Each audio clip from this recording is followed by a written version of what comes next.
I think more than one person thought I was really kind of foolish. There were more important things going on than raising money for a sailboat.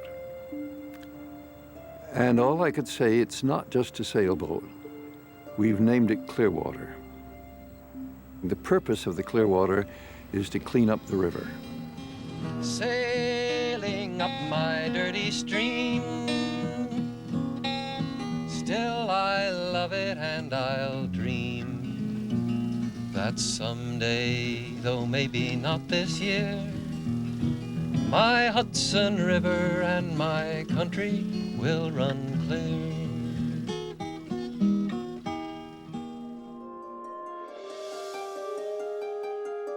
My thinking got switched around when I read the book Silent Spring in 1963.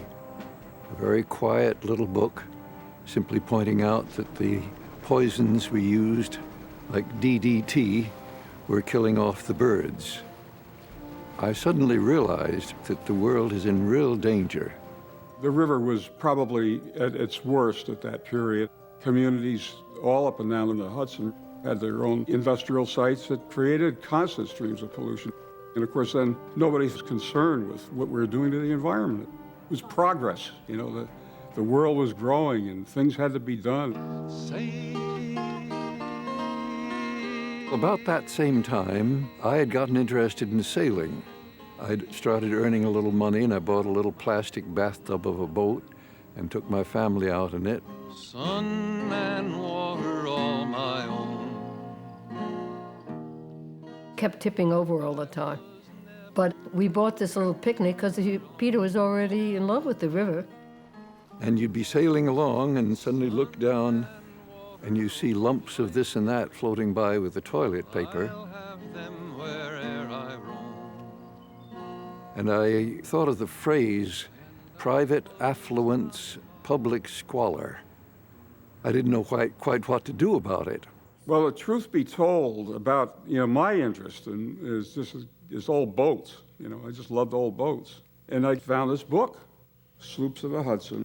I discovered that the Hudson River sloops were as common as yellow cabs in New York City. And all gone, none of them around anymore. Right around that time, Pete Seeger was sailing up and down the river.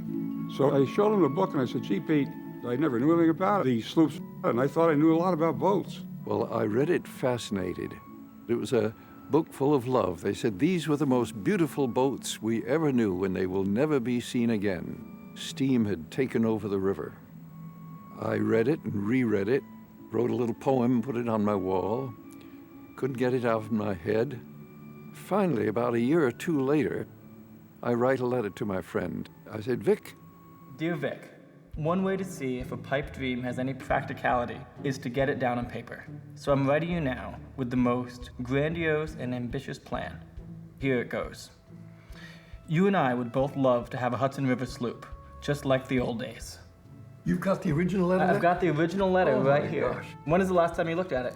40 years ago. 65. Yes. In fact, I began getting gray hairs that year, I remember. Huh. Now I'm white. As I remember, I stayed up about 2 o'clock in the morning writing this. Why go to all this expense just to have a few days sailing? Partly because we love the Hudson River and want to see it loved by other people. So it will not be completely ruined by creeping industrial. What are the immediate things to be done? We'll have to write letters. Next, we should locate a builder willing to build it. Now I'll close this long letter and hope you and your wife and friends will write me. And I read the letter, and I said, yeah, we could. And I think Alexander Saunders, he was the first one who could immediately see what having that boat on the river would do. He said, you guys have a great idea. And he said, I think if I have a party and invite people in the neighborhood, we can get interest going in it. It must have been, as I remember, about 15 of us. 16 of us? Something like that. Yeah, that's about all. I sang on the lawn out there for about an hour. Then we had an intermission, and it was a long intermission where about 15 of us Can you open this, Sandy? gathered in this The little room one can stay. Oh, you- and decided to form a committee called the Hudson River Sloop Restoration, Inc., non-profit. And no one knew what it would lead to. Sailing up my dirty stream, still I love it, and I'll keep the dream. That someday, though maybe not this year, my Hudson River will once again run clear. We have to remember that in 1966, when Pete and Vic Schwartz and everybody were starting to meet to cook up this harebrained scheme, there were no environmental laws. They were making these things up out of whole cloth. They were really having to invent an environmental movement. Dropped by some hikers to warn of things to come. The first one of these concerts was a rather impromptu affair. Pete had decided that he could take a chance on me, and the two of us should start the whole thing off by singing sea shanties together. Well, he was pretty confident I wouldn't blow it on him. So I guess that was probably the thing that kicked it all off. What'll we do with a drunken sailor? What'll we do with a drunken sailor? What'll we do with a drunken sailor early in the morning? We were swapping verses, and I started wool gathering. I thought, gee, I know so many people, so many kids I've run into who give their right arm to be doing what I'm doing. Sitting on a platform singing with this man, having the greatest time of my life. I just can't believe I'm that lucky. And just then he leaned over and he said, I've just sang that verse. Way, hey, up she rises, way, hey, up she rises, way, hey, up she rises. I was 13 growing up in Beacon, and it's like, I have to go to this fundraising concert. It just drew me, the idea of building this boat. And I was just so proud when they gave me my little membership card. And it was like, wow, this is really going to happen. And I think the first year we raised about $5,000. We also found it would cost a lot more than that. So we had another festival the next year. The third year, 1968, Arlo Guthrie was our guest star, and 6,000 people came. It was almost more than we could handle. One of the great advantages we had was that at that time, Pete, of course, knew everybody, was in contact with everybody of any import in the folk world. You know, all they had to do was call them up and say, we're doing this concert. And they say, sure, we'll be there. Mary Travers of Peter, Paul, and Mary says, Pete, what you building a boat for? There's a war on. This is a distraction. And all I could say, well, we're not aiming just to sail it. We want to clean up the river.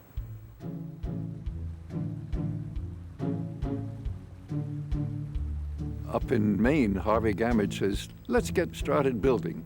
I said, wait a minute, we only have $30,000. We don't know how we're going to get the rest. He says, well, you'll find when the keel is laid, the money comes in quicker. And he was right. We plan to christen the boat with this in hopes that maybe in a few years we'll be able to do better. When you lay the keel for a boat, you usually have a little prayer and some sample water, and I think we had some Hudson River water, which Toshi sprinkled. Well, as I remember, I wore an orange coat. I made it myself. And as I started christening in, and then someone said, face the camera. So I just put my leg over the whole keel and reversed myself.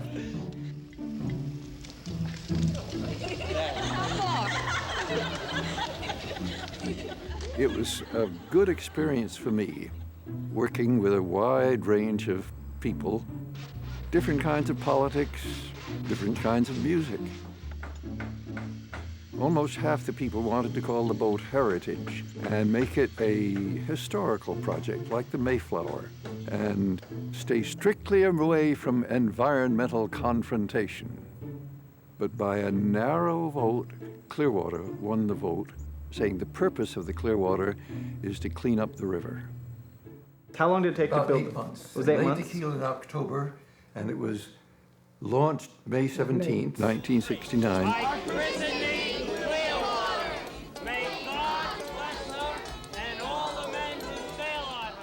The boat was launched from a large shed. The shed was full of people, and it's quite a scene. Well, I wound up standing next to Cyrus Hamlin, the designer of the boat. And he started knocking the blocks out to free the boat from the waves. It started to slide. And of course, my gaze followed the boat going down the ways. And I wound up looking at Cy. And Cy was standing there like this, holding his hands over his eyes. And he says, "How does it look? How does it look?" As the boat went skimming out into the water. And he said, "You really didn't know, did you?" He said, "Well, there are all kinds of things that could happen to these." Anyway, the boat went out perfectly and just sat there like it was meant to be. Roseanne, sweet Roseanne, I'm going away. The first captain of the Clearwater had golden curls to his shoulder. They said, "This is a captain?" They couldn't believe it. Up in Maine, they thought, "Oh, this boat is going to be sunk or sold within a year. What do these hippies know about sailing?" But Captain Alan Ornapu was a very good captain. Clearwater is probably the nicest thing I've done. Maybe no one had sailed before, but these guys could do exactly what you asked them to as soon as you asked them. We would sail for 25 miles and then we'd put on a fundraising concert. First in one little town and then next day 25 miles down the coast in another little town. When we got to New York, 35 days later, we'd raised about $30,000.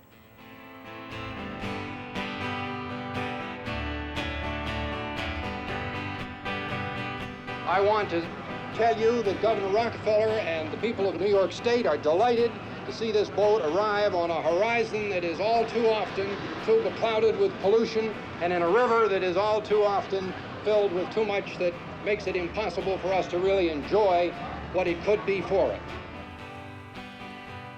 I never believed that we'd get so much publicity simply because it was a beautiful boat. It got its picture in television, it got its picture in the papers. I used to joke that the price of liberty is eternal publicity, paraphrasing Jefferson, saying the price of liberty is eternal vigilance. And, oh, I got it. As a picture of me entertaining with banjo, recorder, and voice in the band stand at Cold Spring. Quote, "The price of liberty is..." Price of liberty is eternal publicity. So you're saying the same things, and I feel so special when you tell me these things, Grandpa. I always think I'm the first one, my God. When the Clearwater was first working her way up the river, Toshi came to the high school and said, "Hey, we have this great boat that's coming to Beacon. We're going to have a festival. We need to go and clean up the waterfront." We put up posters to come to this little music festival to welcome Clearwater on her maiden voyage. We're filling up the seas with garbage, garbage, garbage. What will we do when there's no place left to put all the garbage? Nowadays, we take riverfront festivals totally for granted. The fact is, in the days before the Sloop was launched, that genre was utterly unknown. So many waterways were so polluted, so industrial, there was so little public access. Clearwater virtually invented the waterfront festival. People came for the music. And it was a pretty star-studded cast in those days. Let me hear you clap. Roll on, weary river, roll on. I do think that music at its best helps us not only to forget our troubles, but at its best helps us understand our troubles. And occasionally music helps us do something about our troubles.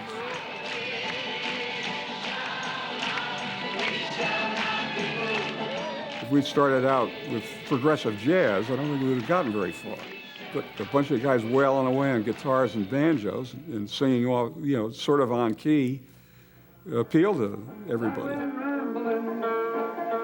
dusty highway, I saw a sign that said private property, but on the other side... For people like myself, I'd never sung for an audience that big. Pete brings a large crowd, and they're quiet. They listen to what you're going to say and sing. Where have all the flowers gone?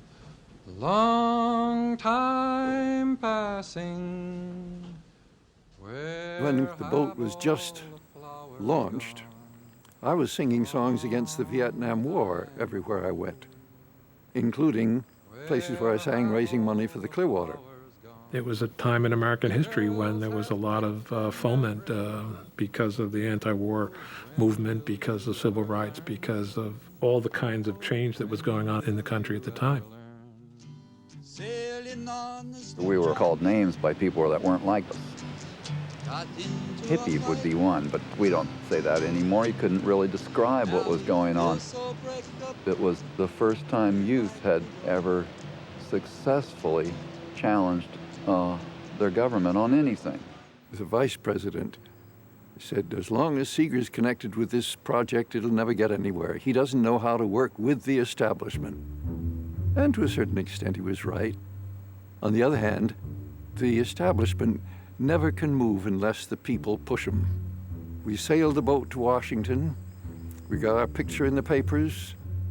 I remember singing some songs with Don McLean and others in the House office building. I had a circular pie chart showing one slice of pie, how much goes for this, how much goes for that. And when it came to the defense budget, a huge slice of pie. And when it came to cleaning up the environment, it was such a thin sliver you could hardly see it. And I showed this to the audience, and then I threw it like a frisbee out over their heads, disgusted. That's what the federal budget is. Aren't you ashamed of yourself? This administration, I believe, and you, Mr. President, have shown your commitment to doing something about the environment, to ending this degradation that we have seen in recent years. The Clearwater had a big effect on Congress. They passed the Water Pollution Amendments of 1972. And since then, rivers all around America have been cleaned up, or at least halfway cleaned up. Bound for the capital, sights on the harbor, she's bringing the word and we're bound not to fail. Oh, mates, the river is winding in the land they call free and the home of the brave. On a tide of black waters flow down from the mountain, sure as the rivers flow into the sea. Clearwater sails for a future that's clean, where there's no the Clearwater sails. We've got a long way to go on making the Hudson River swimmable and fishable, which was the original goal of the Clean Water Act. We're nowhere close to that, but we're definitely moving in the right direction. And that's where Clearwater and other environmental groups are so important, because when the public grows tired of issues, they're still there paying attention. And there is just as great a need today as there was in the past 20 years. It's really crucial that we not walk away from that. This boat is 35 years old, and it was built by a group of people who lived along the Hudson River, and were looking out at the river back then and the way it was being treated, and wanted to see things change. The river that you guys are looking at today is a completely different place from what it was, in the 1960s, 1950s.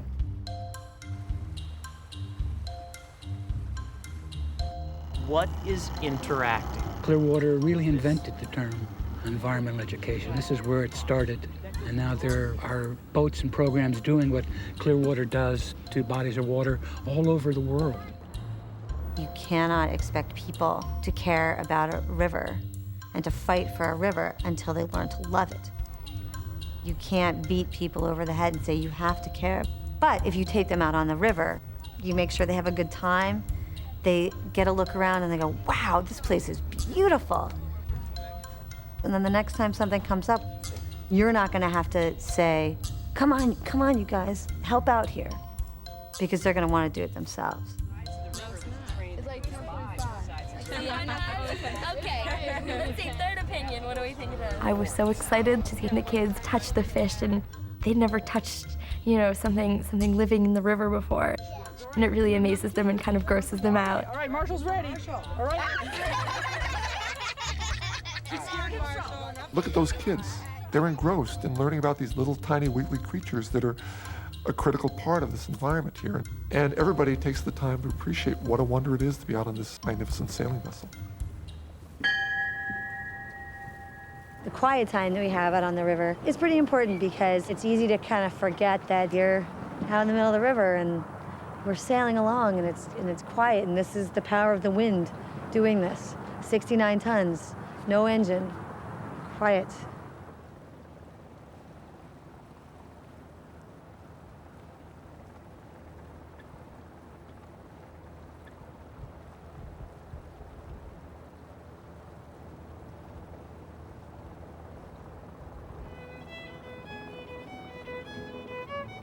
Breaking the silence is always done with music, and that encourages us to think about where the boat came from.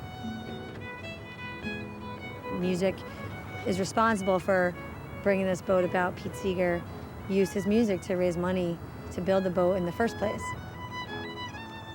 So just a little bit of a tribute to our founding father.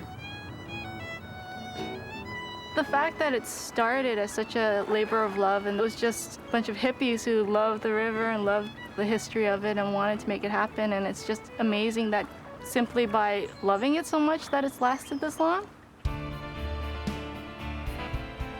The river has a constituency which it did not have before. 400,000 people have been out on board that vessel, most of them youngsters. That plants a seed that carries on into adult life, and that's beyond compare with any other program I know of. What did we make today? Yeah, go ahead. History. That's right, we made history. I'm a great believer in the old biblical story of the sower of seeds. The sower scatters seeds, and some fall on stones. They don't even sprout. Some fall in the pathway, they sprout, but they get stamped on. But some seeds fall on fallow ground and grow and multiply 1,000-fold. And I look upon myself as a sower of seeds all my life, and I believe that the Clearwater has been like this. Who knows? Who knows where the results of the Clearwater will come?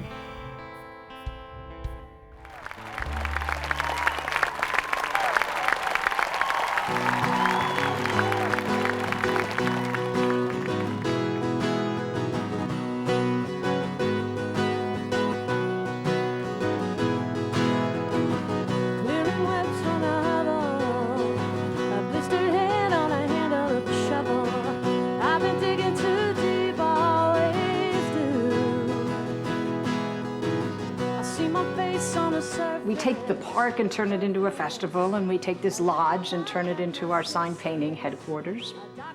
And we have a fabulous hootenanny, a wonderful music. The music is the glue that brings people together. It was so true in the 60s, and it's true now. Every little thing is gonna be alright. But if you got a woman, I said a woman's got a mind to change.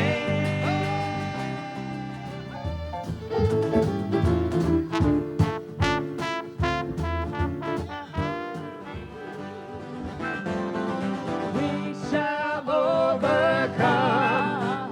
There must have been 2,000 people joining in with me. And I thought to myself, this is getting better every year. It's like a good Baptist church out there, singing out. Deep in my heart, I know that I do believe we shall overcome. It's way beyond anything that Pete and I ever thought of, or any of us who began this thing ever thought it could be. I'm 73 years old now. It'll have, for me, always the wonderment of, this crazy idea working. Well, I feel like old grandpa now in more ways than one.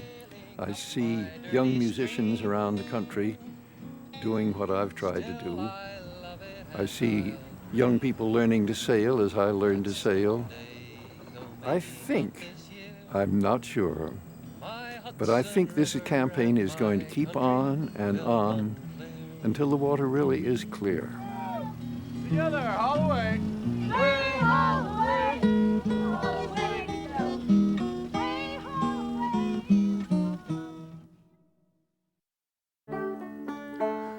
Exploring all the little byways, sighting all the distant stars.